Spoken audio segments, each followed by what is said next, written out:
Hey everybody, Winstreak here. Today's question comes from Me Make Studios, and they're looking for a way to put a timer on a special effect their character's doing. They're working with floating, so we can see over here I can jump and float, and my bar goes down, and once I run out of power, I can no longer float. We'll hop into the code and show you how it's done. So I'm currently set up with just a normal platform. I can run around, and I have no floating ability and nothing actually tracking with my power bar there. So we'll hop into the code here, and we'll start out with an onStart of layout, and this will just set us up with our initial power because we want to start out with 100. That way we don't have to wait and charge it up.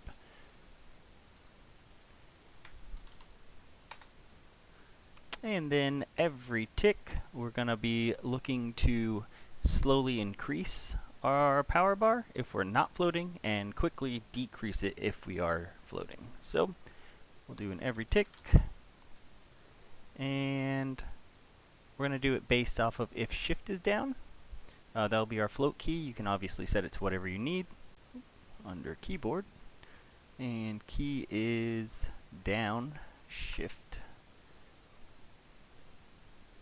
And then we're also going to want to make sure that our power has the correct power in order to both let us float and reduce it, as well as charge it up, because we don't want to charge it over 100, and we don't want to reduce it below 0, and we want to stop them from floating if it is 0 or below.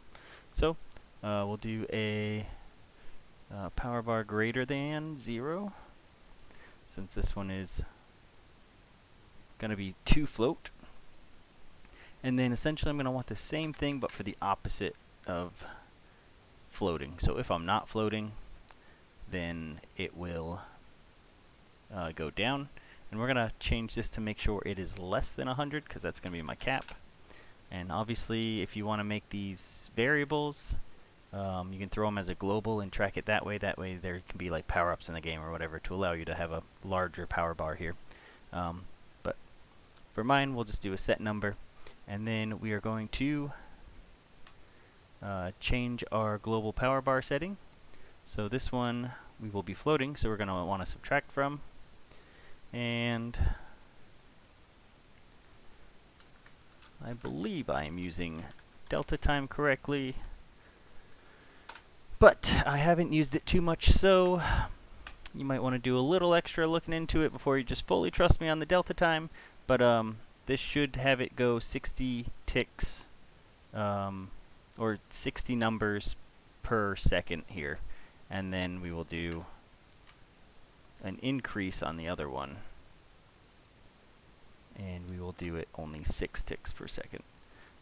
So while we're floating, it'll drop 60 ticks a second, and then while we're not floating, it'll go up 6 every second. And then we just want to show the power bar. So we'll do one more every tick, and go ahead and set up a HP bar width.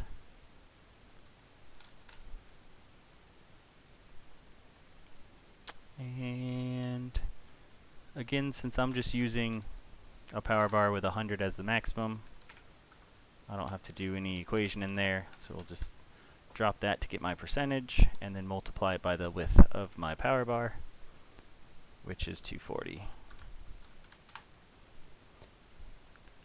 And then I also want the text to change, so we'll go ahead and set that to our power bar. And I don't want all the decimals and to see it change super fast, so I'm going to throw an int around that, and that'll just tell me when